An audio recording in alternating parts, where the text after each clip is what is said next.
Boa tarde, iniciando mais uma live CEPERJ em Casa. E hoje nós temos um assunto que é de interesse de muitas pessoas e principalmente de nós que trabalhamos em organizações, em corporações, porque é um assunto que está em voga no momento, né? E a gente quer mesmo trazer esse tipo de conhecimento, essa atualização para todas as pessoas. A CEPERJ em Casa tem esse compromisso de formação, de atualização, de conhecimento. Então, com muito prazer, que hoje eu recebo aqui no CEPERJ em Casa o diretor da CEPERJ Concurso, o Montese, seja muito bem-vindo. Boa tarde. Recebo também o André Wilson, que também é um servidor público e tem muita experiência em liderança de equipes. O assunto hoje, gente, é gestão por competências nas organizações. E aí a gente quer muita participação de todos vocês, entrando aqui, deixando boa tarde, ou fazendo perguntas, participando junto com a gente dessa live, que tem tudo para ser uma live muito interessante.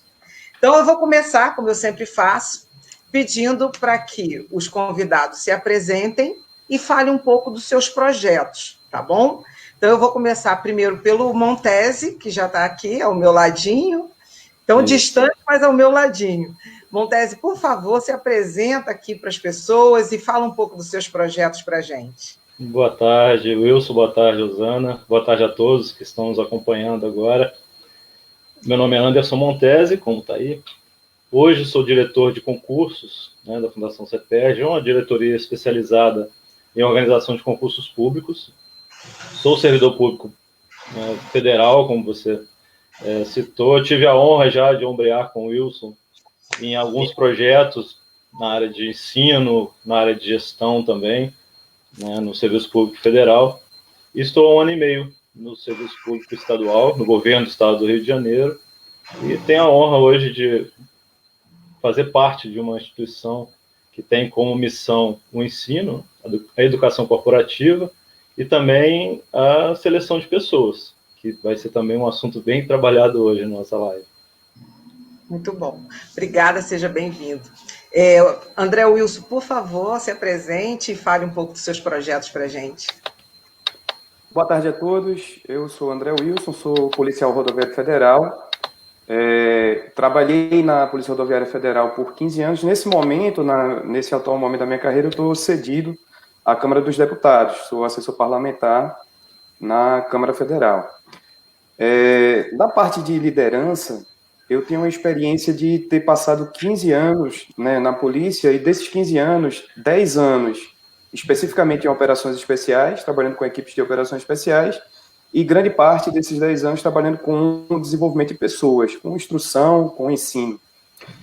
Isso foi o que começou a me motivar a trabalhar com liderança. E aí comecei a me aprofundar nisso, fiz um MBA sobre isso, e nesse momento estou fazendo um mestrado na Fundação Getúlio Vargas, na Escola de Administração de São Paulo, e o meu trabalho final ele tem a ver com liderança também.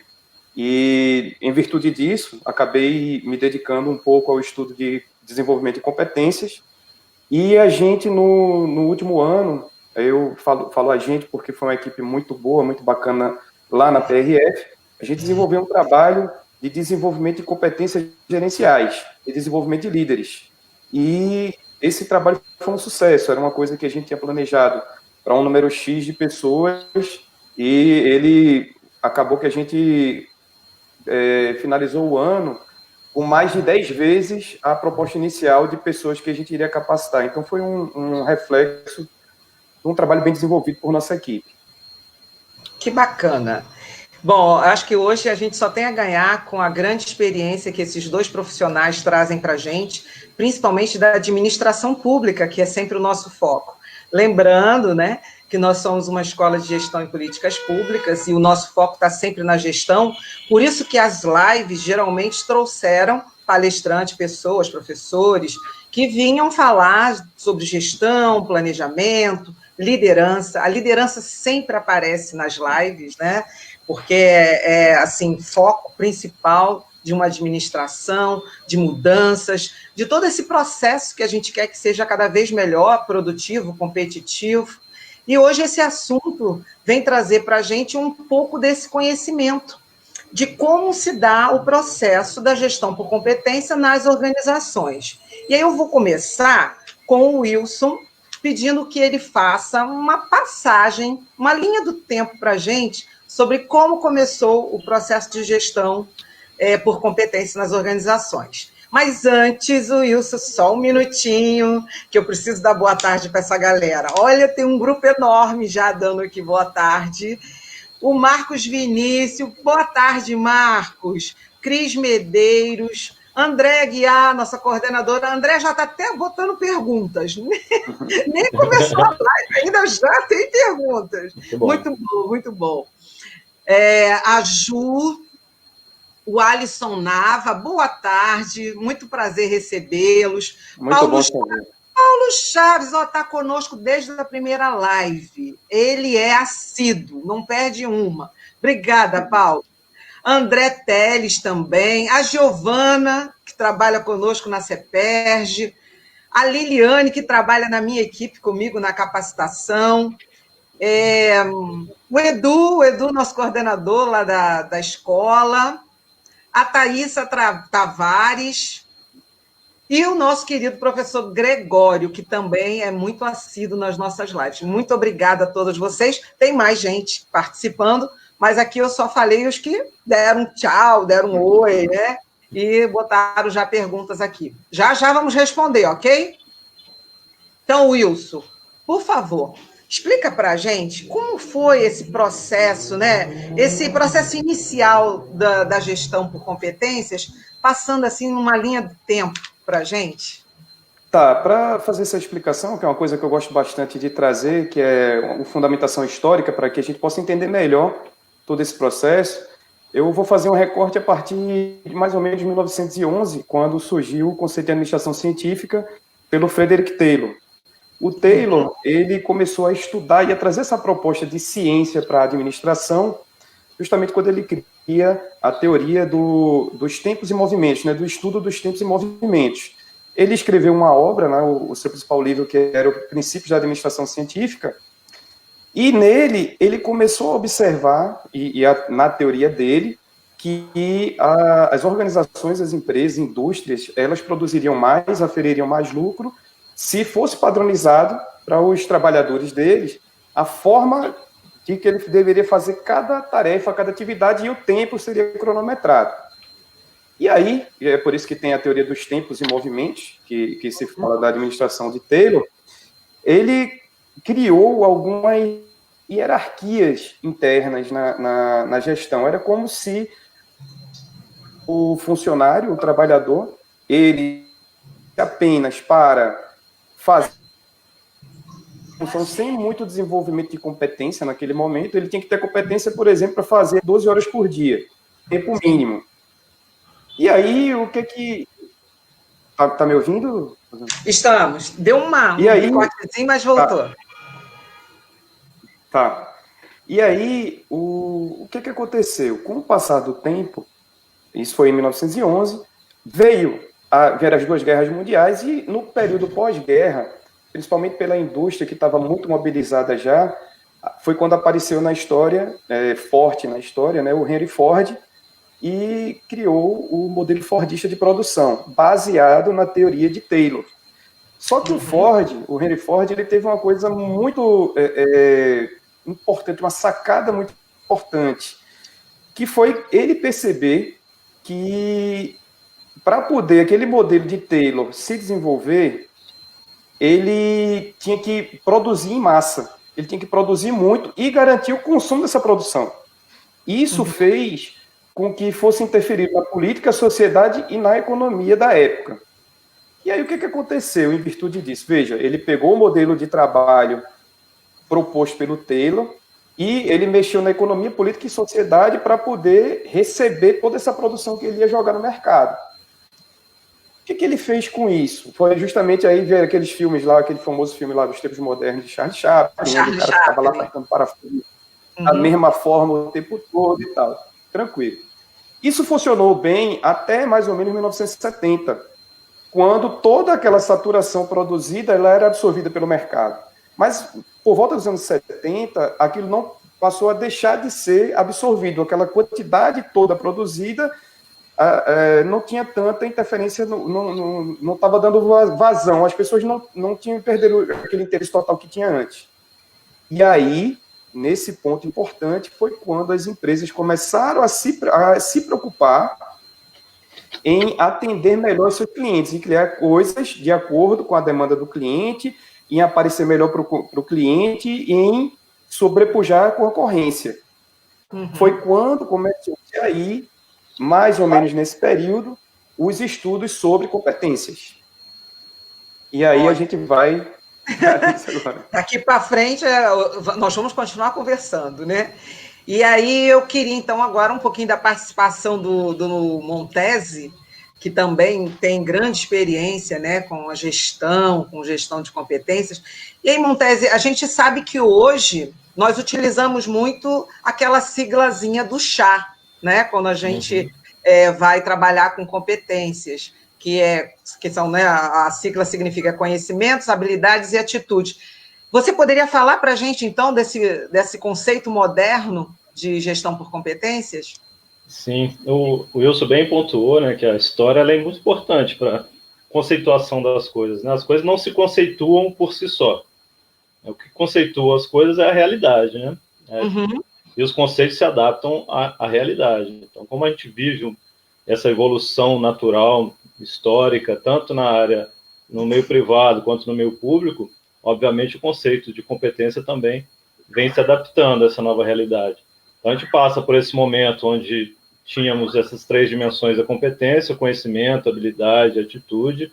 Obviamente, o conhecimento é aquilo que a pessoa pode adquirir de forma autônoma ou buscar em alguma fonte e adquirir o conhecimento, né? Habilidades, a gente fala mais ainda do saber fazer, né? Do que a gente chama muitas vezes de colocar a mão na massa e resolver questões mesmo operacionais, e acaba esbarrando no tema atitudinal, que aí sim a gente começa a interiorizar conceitos nas pessoas e nas organizações também, né?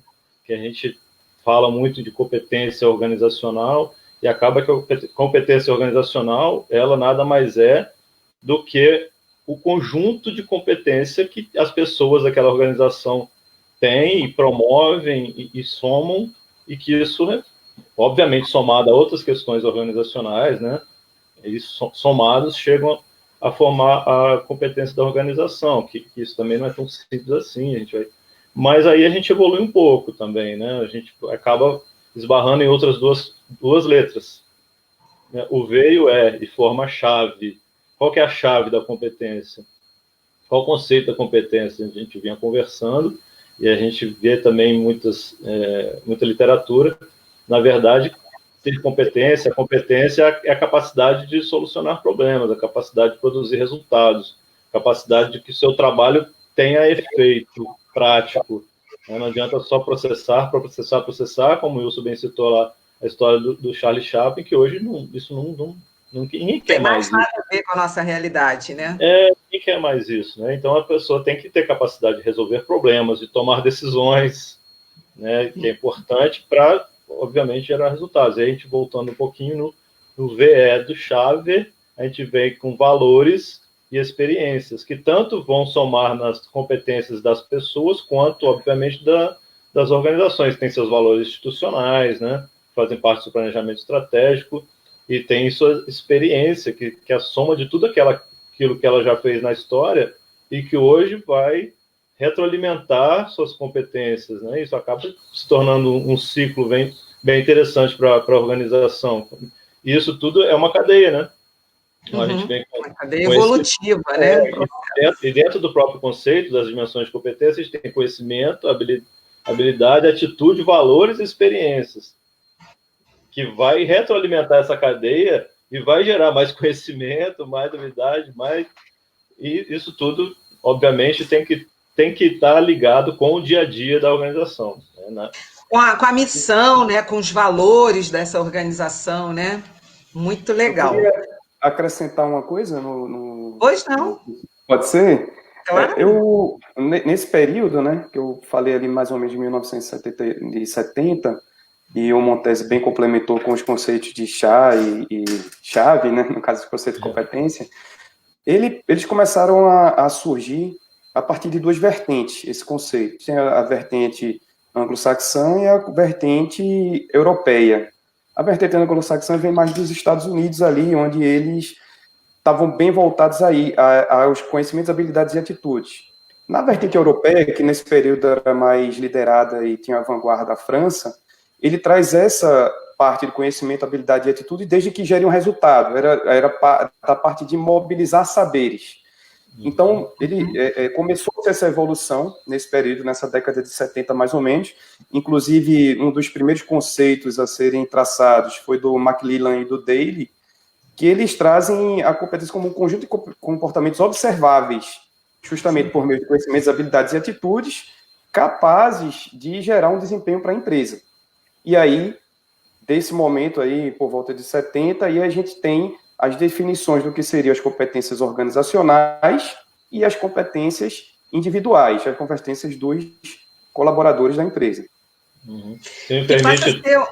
Pode falar, Montese. Se me permite também fazer uma pequena comparação, né? A gente tem, nós seres humanos temos capacidade de ter dois focos. A gente observa as coisas, mas também a gente tem um foco de atenção. Então, a gente tem o foco visual e o foco de atenção. Só fazendo um paralelo com alguma coisa que a gente conhece isso. Então, a gente tem um foco visual no resultado, no objetivo, no alvo organizacional. Foco visual. É para lá que a organização tá olhando. Mas ela precisa sempre ter foco de atenção no processo. Né? Então, esse foco de atenção no processo, aí que a gente entra na gestão por competências.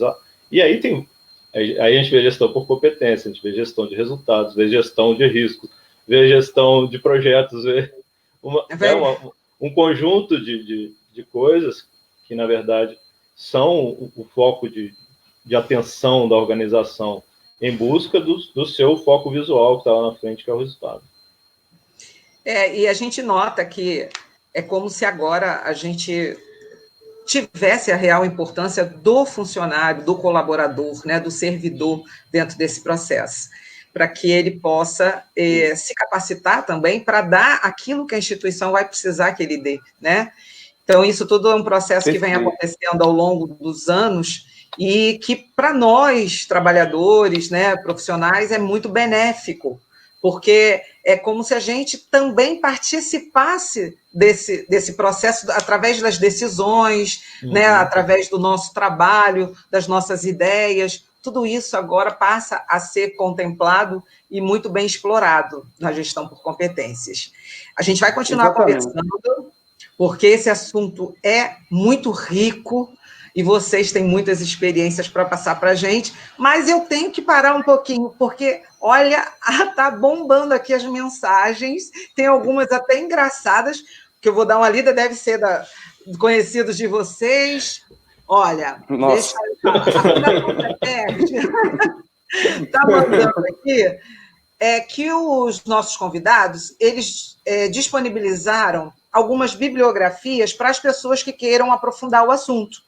Então, a Fundação CEPERJ, a nossa área de comunicação, ela está postando aqui os nomes dos livros que vocês podem aprofundar. Então, muito obrigada aos convidados, Wilson, principalmente, você deu bastante bibliografia para a gente. E aí eu quero dar boa tarde para a Helena, está dizendo assim, assunto muito interessante, a Beatriz Carneiro, grande André Wilson, olha aí, André.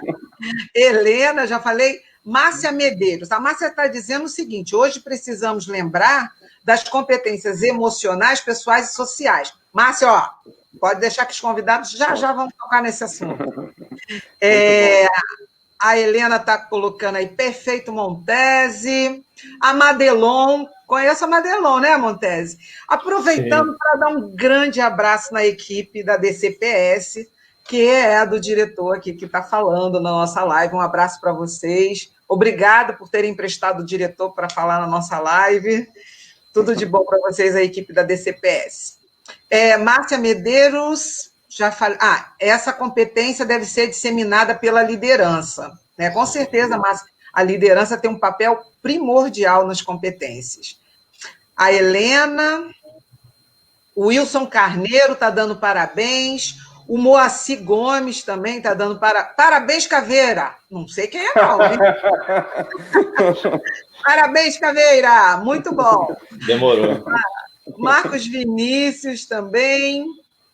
Quem mais? A nossa Solange, que trabalha com a gente lá na EGPP. A Bruna, querida Bruna, prazer você está aqui conosco novamente. Bom, o Davi Rangel está dando boa tarde, camaradas, né?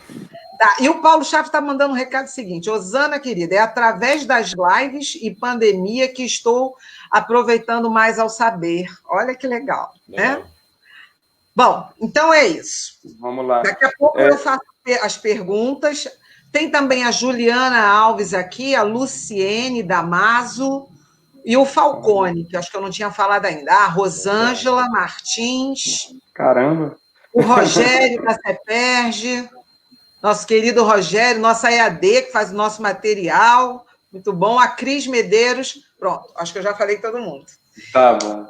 Aumenta a responsabilidade da gente, né? Olha, assim. essa live está bombando. Eu queria agradecer a todos aí, né? Já que vocês têm tanta experiência, principalmente na administração pública, eu acho que nós queremos saber como essa gestão por competência se dá na gestão pública.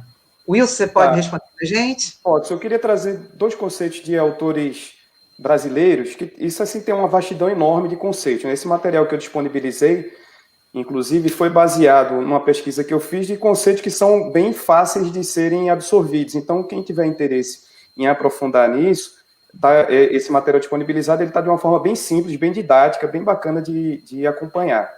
Tá? Bom, e aí eu gosto de trazer autores brasileiros, né? Primeiro que eu gostaria de trazer com a definição da competência organizacional seria o Pedro Paulo Carbone, na obra dele, ele e outros autores, que ele fala que a competência organizacional são aquelas competências capazes de agregar valor às organizações. Então, é um ponto para a gente deixar ali. Como é que eu agrego valor às organizações? Eu tenho que entender a missão, a estratégia, a visão dessa organização para eu poder saber quais são as competências que eu preciso ter para que ela agregue valor. E o segundo autor, aí eu não poderia deixar de citar, porque ele é um dos meus professores da FGV, é um cara fantástico, o professor Anderson Santana, e ele fala que as competências organizacionais elas se referem à capacidade da organização identificar que competências individuais são necessárias para dar sustentação a uma determinada e específica competência organizacional. E aí a gente entra na parte dos indivíduos, como é que eles podem contribuir para as organizações. E como é que a gente vai desenvolver as competências desses indivíduos para que eles gerem valor e agreguem valor para as organizações, aí que a gente entra, né, no desenvolvimento de competências individuais. Ótimo. E aí você pode falar para a gente um pouquinho do processo desse desenvolvimento de competência na administração pública?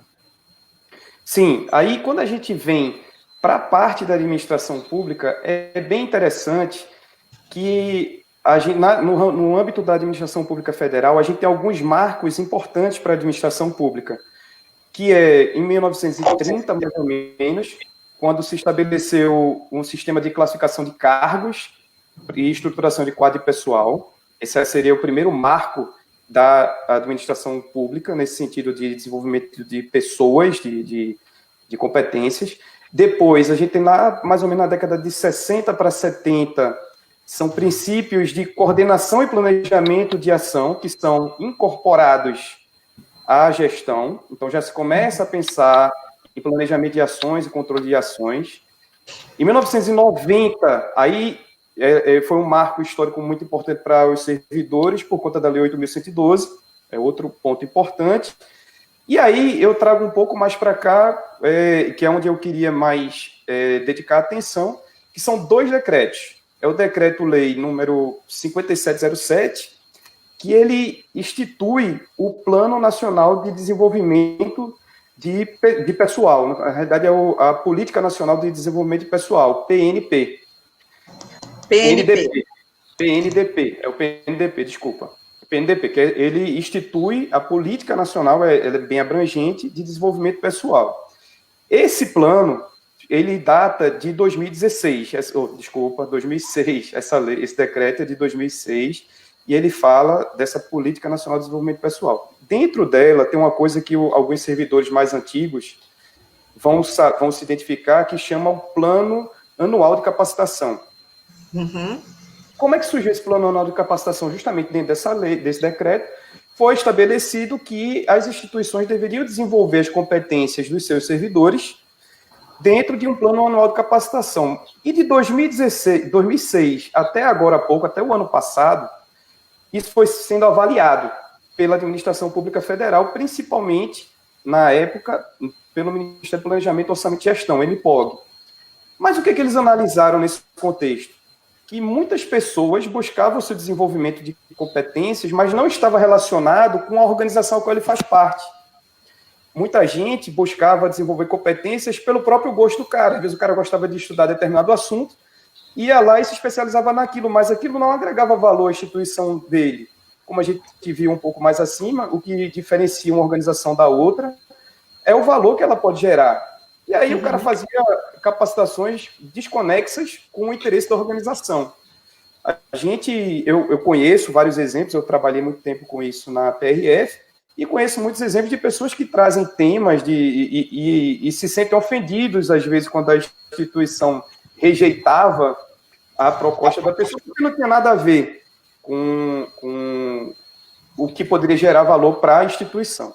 Sim. E aí, bem recentemente agora, final do ano passado, em 2019, foi editado um novo decreto que ele veio tentar corrigir, melhorar, né? Eu não vou dizer corrigir porque já foi um avanço bom, mas ele veio para melhorar esse desenvolvimento de pessoas no âmbito da Administração Pública Federal, que foi o decreto 9991, do ano passado, ali no agosto para setembro, se eu não me engano, do ano passado. O que o Ministério da Economia, porque ele mudou do MPOG, passou a ser Ministério da Economia, responsável pela gestão, o Ministério da Economia falou, não, beleza, a gente vai continuar priorizando o desenvolvimento de competências, porque desde 2006 já estava citado que, no decreto anterior, que a administração pública deveria desenvolver suas ações, sua gestão a partir do desenvolvimento de competências. Aí esse de 2019, do ano passado, ele vem ratificar isso, vem confirmar essa definição de desenvolvimento de competência, mas ele fala assim, beleza, eu vou desenvolver as competências dos servidores, porque isso é importante para gerar valor organizacional. Ótimo, mas tem critério, não pode ser de qualquer forma. Como é que vai ser isso? Todos os órgãos vão passar para o Ministério da Economia quais as demandas dele, o Ministério da Economia... Isso, de desenvolvimento de competência. O Ministério da Economia vai reunir essas demandas e vai ver se a ENAP, a Escola Nacional de Administração Pública, consegue suprir isso antes de viabilizar e de gastar dinheiro público com capacitações específicas de algumas pessoas, de alguns servidores. Então, começou a ser mais assertivo o desenvolvimento de competências. Esse decreto do ano passado ele foi muito importante nesse sentido. Ele confirma que, sim, estamos no rumo de gestão por desenvolvimento de competências, mas que há critério para isso. Então, é uma legislação bem recente, mas que vai trazer uma contribuição enorme para a gestão pública, a meu ver. Muito interessante, né? Esse processo que se dá bem mais estruturado, bem mais direcionado para aquilo que se pretende alcançar dentro da gestão pública. Muito bom, muito obrigada. Continuando aqui a nossa live, eu só queria dar uma palavrinha, porque quando você fala da ENAP, eu tenho uma notícia muito boa, né? Porque a gente ficou muito feliz quando a CEPERJ, a partir de agora, passa a fazer parte do portfólio da EVG, né? Que é da Escola Virtual do Governo, com o curso do teletrabalho. Esse é a primeira vez que a gente vai ter um curso nosso na EVG, né, disponibilizado para o servidor público nacionalmente, de qualquer estado, que é o curso do teletrabalho. Foi através de uma parceria que a CEPERJ, a Escola de Gestão e Políticas Públicas, fez com a ENAP, e pelo curso ter sido um curso muito bem explorado, né? Rapidamente ele bateu 1000 certificações, a gente lançou esse curso em abril, e rapidamente ele bateu 1000 certificações. Então, a partir de agora, o nosso curso do teletrabalho está na plataforma nacional, qualquer servidor pode fazer o curso do teletrabalho, que foi uma demanda também muito pensada em cima de atender ao trabalhador esse momento home office, né, que todos foram pegos de surpresa, a gente não sabia muito bem como fazer, e aí a escola fez esse curso, e foi um curso muito procurado. Então, a partir de agora, quem quiser fazer, pode fazê-lo na EVG, através da plataforma, ou também a gente continua no site da CEPERJ, né, o curso disponível para todos os servidores e também para quem não é servidor, tá, gente? Isso é importante deixar claro. É para os servidores, mas também para não servidores. Montese, vamos continuar esse assunto que está bom a beça, né? Vamos. E aí eu queria que você falasse um pouco também dessa experiência do mapeamento de competência nas instituições, né? Você trazendo um pouco da sua experiência, como é que você acha que esse processo se dá? Qual é essa importância, principalmente, desse primeiro passo, que é esse mapeamento das instituições, das competências organizacionais, né? Que estão muito atreladas à missão e ao planejamento estratégico delas. Não, antes de mais nada, acredito que mapear competências é uma forma da instituição se conhecer, inicialmente. Não se conhecer como ela é hoje, mas se conhecer como ela precisa ser para atender a demanda, para atender a sua missão institucional. Então, essa relação que você bem falou, que tem um mapeamento de competências com a missão institucional. Então, eu me pergunto, eu tenho competência como organização para executar determinado projeto? E se a minha resposta for não, por que eu não tenho competência para esse projeto determinado? É porque ele não faz parte do meu planejamento estratégico, ele não faz parte, ele não está dentro da lei orgânica que me instituiu, não está dentro do meu estatuto, né? Tá, então ótimo. Então tem alguém, outra instituição, que tem competência para executar esse projeto. Ah, não tem? Mas eu posso, então, pegar esse projeto e trazer para dentro das minhas competências. Então, isso eu estou me conhecendo. Agora, se a resposta for, não, eu não tenho competência para executar esse projeto, mas ele faz parte da minha missão institucional. Opa, eu tenho um problema organizacional.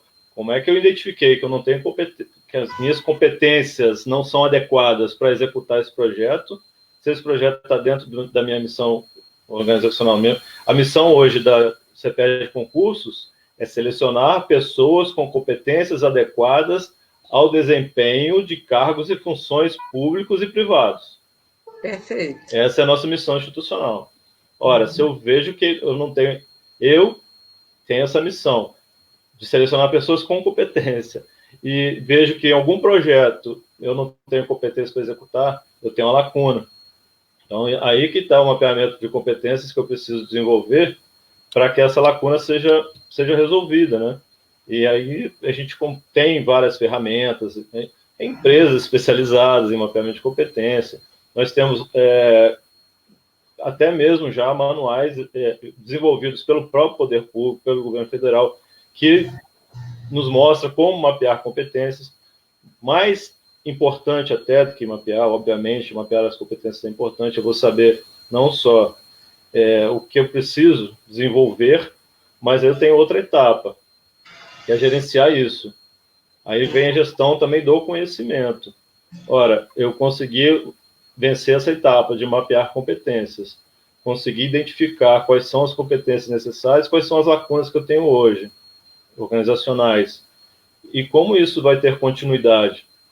Então, eu preciso ter um sistema de gestão de conhecimento já instituído, que ele promova essa continuidade. Então, eu preciso exteriorizar alguma coisa das pessoas que têm competências e trazer isso para a instituição, e preciso também fazer o processo de interiorização, né, das competências organizacionais. É que o Wilson bem falou.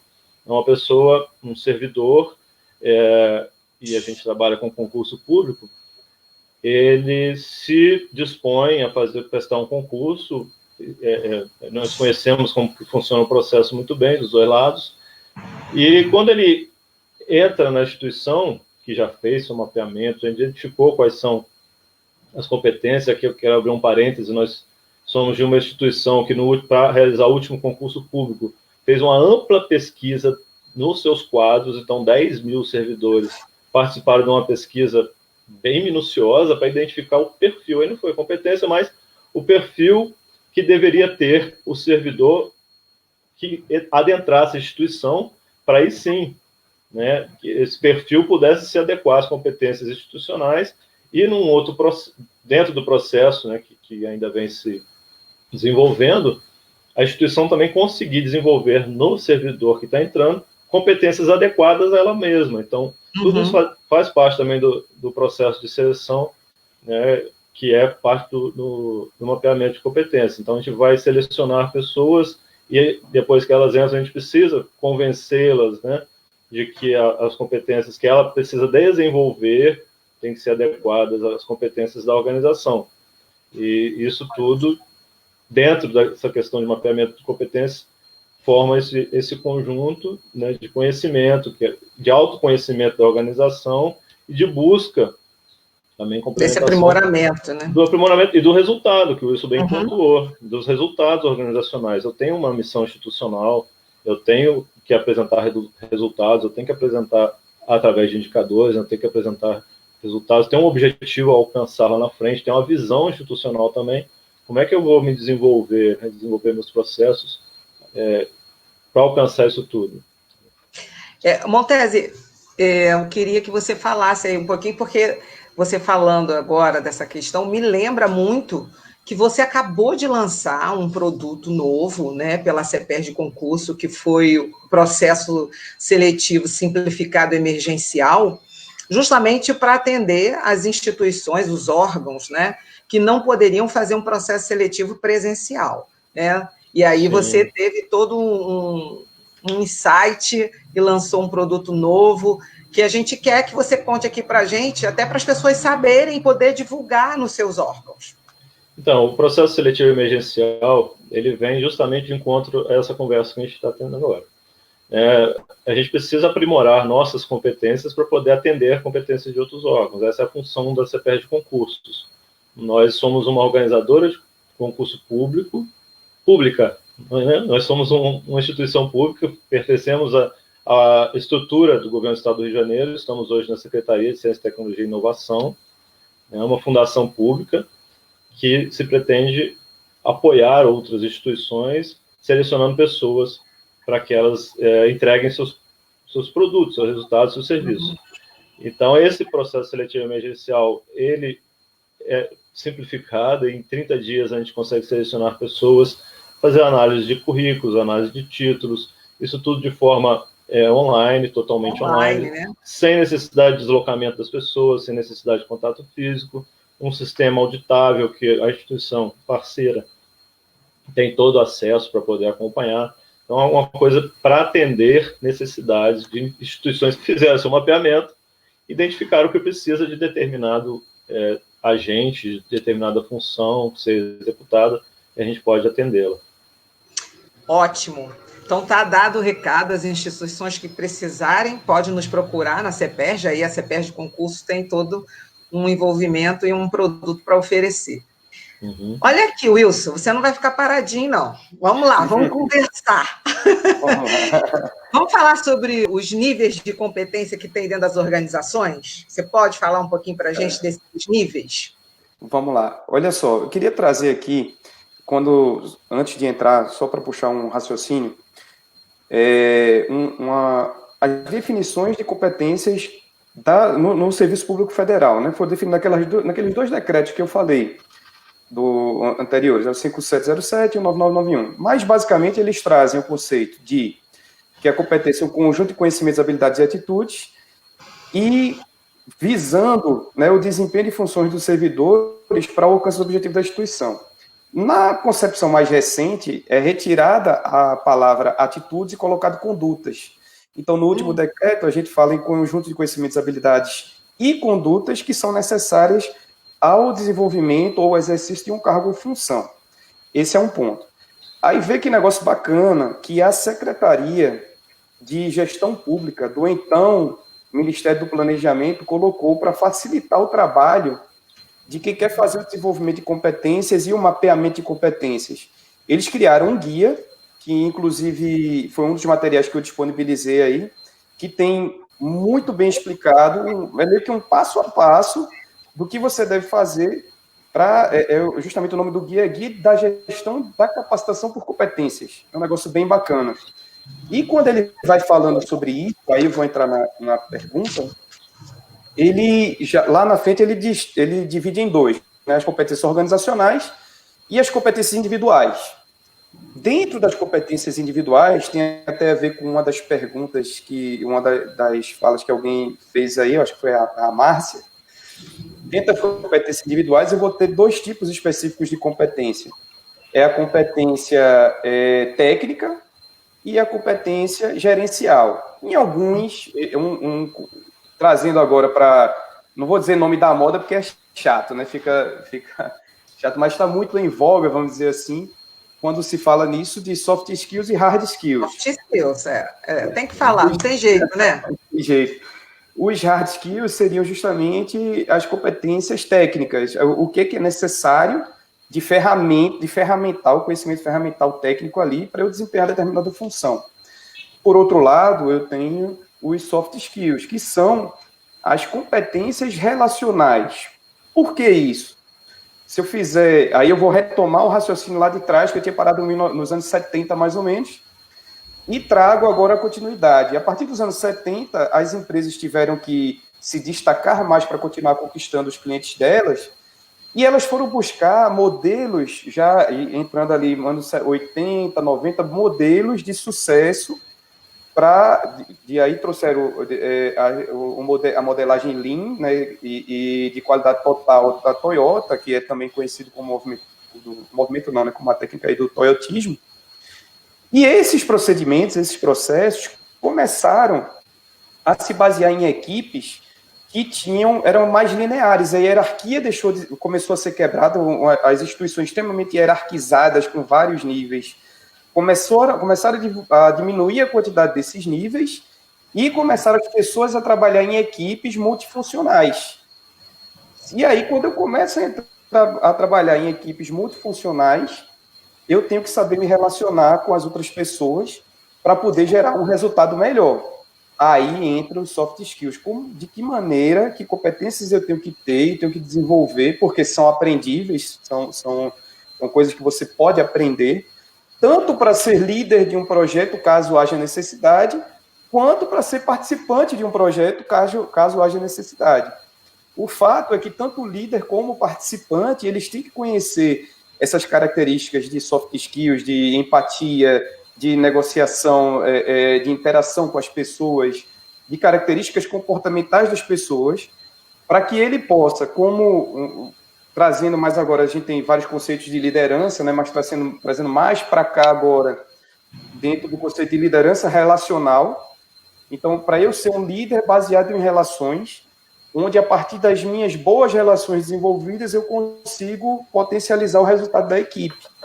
Então, tanto os líderes quanto os participantes da equipe têm que buscar o desenvolvimento nessas competências suaves, né, nesses soft skills, para que possam, todos eles em conjunto, alavancar para cima os resultados da instituição.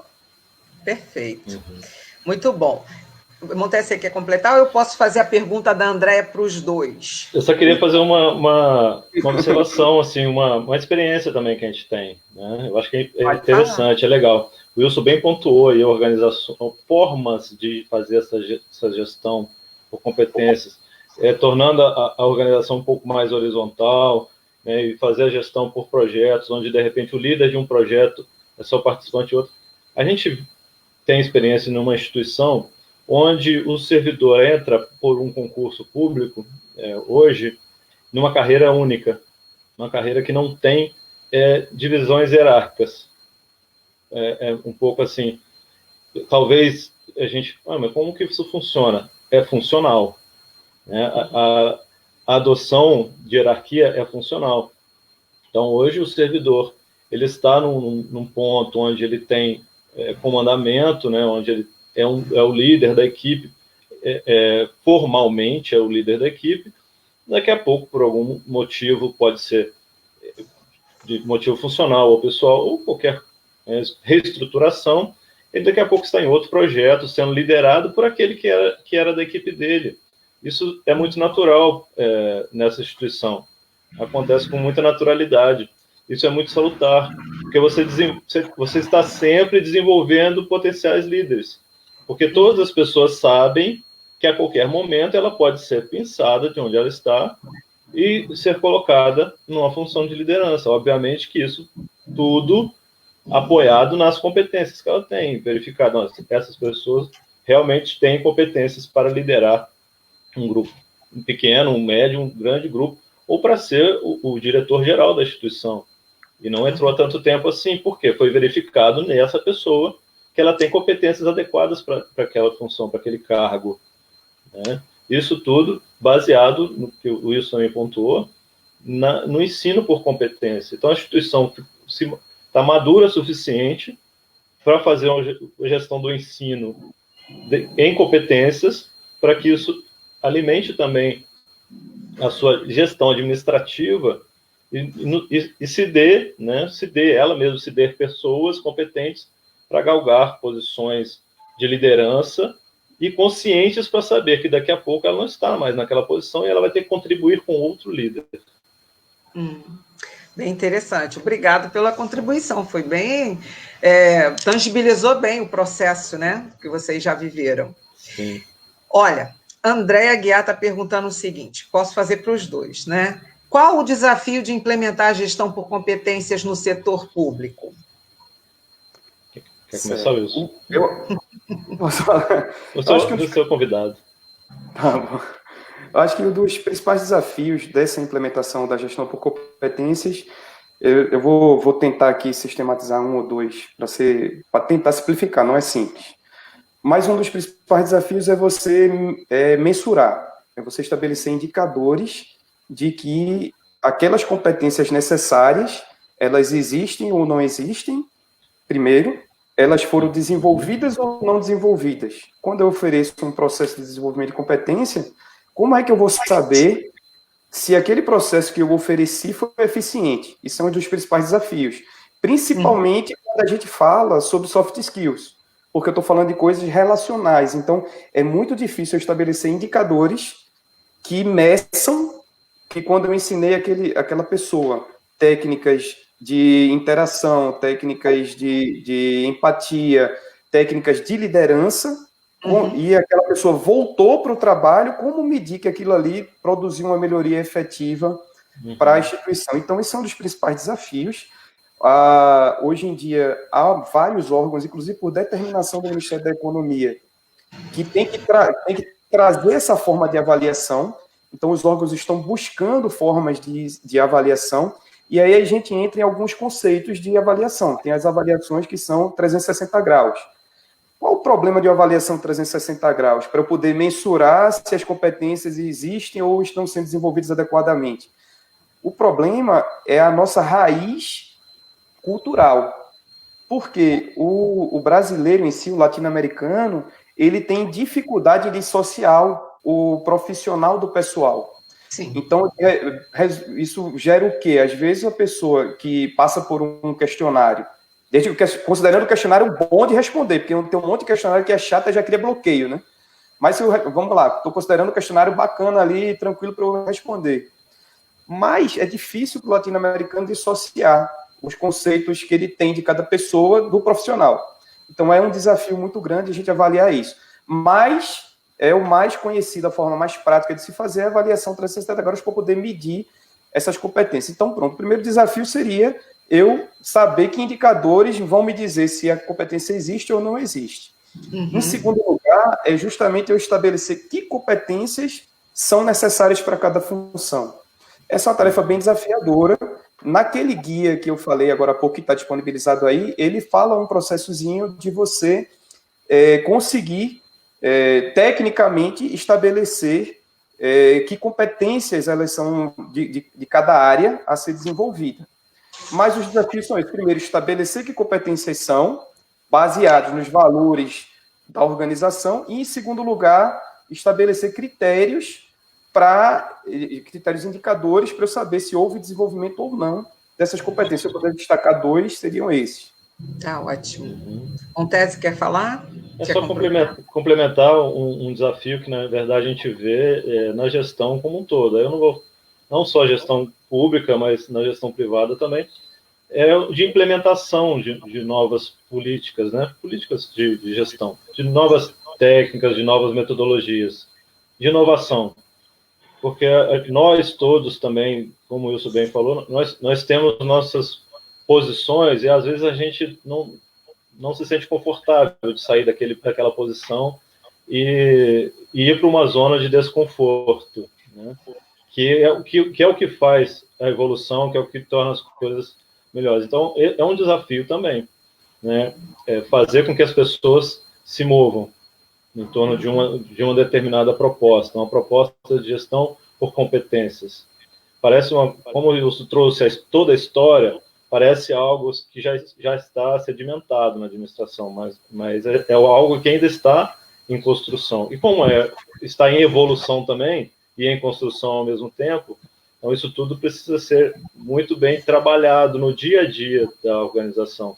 Então, o desafio que eu gostaria de pontuar é esse. O trabalho diário, né, de persistência, o trabalho diário de implementar as boas práticas, as boas metodologias no dia a dia das equipes. Ótimo.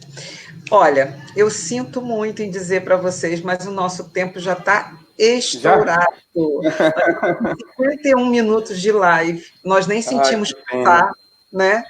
Em função dessa conversa tão agradável, com pessoas que sabem falar do assunto, que têm experiência sobre isso. Então, eu quero agradecer demais a participação de vocês, do diretor, sua, Wilson. Então, assim, do que eu entendo do que foi falado aqui, e aí eu vou pedir para vocês fazerem a palavra final, eu acho que sempre tem o peso dos dois lados, né? O equilíbrio precisa existir dentro das organizações. Tanto a organização investir, né, nos seus processos e nas pessoas, e tem também o lado nosso, quanto profissional, de também buscar esse investimento, né, de buscar essa formação continuada ao longo da vida, para que a gente possa cada vez mais colaborar nesse processo. E é interessante como todos os outros convidados que já passaram por aqui vêm sempre nessa mesma linha, e como tem sido, as lives têm sido sempre um aprimoramento de uma fala anterior, de uma live que aconteceu na semana passada, que a gente, de uma certa forma, já tocou nesse assunto. Então, muito obrigada a vocês por estarem aqui conosco, trazendo esse tema que é tão importante, e todas as contribuições que vocês deixaram. E aí, para finalizar, eu queria pedir a vocês o seguinte: a gente sempre finaliza com uma palavra que nos inspire a continuar. Estamos todos num momento muito complicado, que é um momento de crise, pandemia, isolamento social, alguns fazem, outros não, e isso daí tem deixado a gente bastante confuso. Mas o que é importante é que a gente saia daqui hoje inspirados a continuar e a fazer cada vez melhor, né? Que esse é o objetivo desse trabalho com as lives, não só trazer conhecimento e conteúdo, mas dar inspiração às pessoas para que elas possam continuar nos seus processos. E aí, Montese, eu queria que você deixasse uma palavra inspiradora e depois o Wilson também. Então, a minha palavra inspiradora é movimento. Movimento. Movimento. Okay. Você quer explicar por que movimento? Nós precisamos sempre estar em movimento. Nós não podemos ficar apáticos em nenhuma situação. Por mais complicada que ela seja, por mais difícil que ela seja, mova-se. Mova-se. Você acabou de falar para a gente sair da zona do conforto, né? Então, mais do que propício que a gente se movimente. Por favor, Wilson, deixa a sua palavra inspiradora para todos nós. Eu não sei se... Você me perguntou aqui, não sei se vai ser, de certa forma, inspiradora, mas eu já posso puxar uma última conclusão já? Pode sim. Eu gostaria de deixar a palavra adaptação ou adaptabilidade. Acho que é adaptação. Adaptação. Mas adaptação num sentido positivo. Eu não sei se algumas pessoas vão ter essa palavra como clichê. De fato, eu não tinha pensado numa palavra que vem a Foi surpresa para vocês, né? E assim, adaptação por quê? Porque às vezes a gente fica se questionando como servidor público, por que eu tenho que me desenvolver, por que eu tenho que buscar competências a mais, por que eu tenho que fazer essa correria, por que a minha organização está pensando nisso. E o que eu trago é que a gente tem que analisar a nossa realidade. E a nossa realidade de quarta revolução industrial, como foi definido por alguns autores já, e eu destaco aí o que eu gosto, que é o Klaus Schwab. Ele falou no Fórum Econômico Mundial 2016 e escreveu um livro sobre isso, de quarta revolução industrial, que ela traz algumas realidades que não existiam. Então, por exemplo, nas instituições públicas, há um tempo atrás era, entre aspas, eu não concordo, mas era admissível a pessoa ficar ali fazendo só o básicozinho, tal, sem produzir mais muita coisa. Hoje em dia, caso as pessoas da organização pensem dessa forma e não se adaptem, e a organização, caso ela não enxergue a realidade ao redor dela e busque adaptação à realidade da quarta revolução industrial que a gente vive hoje, que é uma era nova, a tendência é muito grande dessa organização se extinguir, qualquer que seja ela. Então, se as pessoas ficarem infelizmente, né, tem pessoa que fica com um pensamento, eu não vou dizer derrotista, mas de estagnação. Não, vou ficar aqui, para mim está tudo certo, já vou me aposentar e tal, e não buscar melhorar a cultura da organização dela. Enquanto ela ainda está na organização, há uma probabilidade de ela, ou antes de se aposentar, porque essas transformações vêm sendo muito rápido na nossa realidade atual, ou após a aposentadoria dessa pessoa, aquele órgão dela se extinguir. E para ela vai ser ruim de qualquer forma. Sim. Porque hoje em dia, a sociedade, na velocidade de informação, na velocidade de coisas que tem hoje, não admite mais órgãos ineficientes. Então, uma movimentação para ser feita pelas redes sociais e tal, para a extinção de determinado órgão que se mostra ineficiente, é muito grande. Então, caso as pessoas não saibam se adaptar e trazer essa adaptação à sua organização, há um risco muito grande de extinção. Então, a palavra que eu gostaria de deixar de inspiração é adaptação, para que as pessoas sejam positivas no sentido de buscar essa adaptação à realidade que a gente vive hoje. Ótimo. Perfeito. Quero agradecer, foi ótimo. Eu acho que os participantes adoraram, estão deixando aqui várias mensagens, não vai dar tempo para eu ler todas elas, mas eu quero agradecer o carinho dos amigos de vocês, de todos os participantes, e dizer que o CEPERJ em Casa volta semana que vem com outro título, com outro tema, com outros convidados, e que a gente possa passar muito bem por todo esse processo. Muito obrigada, mais uma vez. Fiquem com Deus e até semana que vem. Muito obrigado. Tchau, gente. Obrigado a todos, obrigado pela participação. Tchau.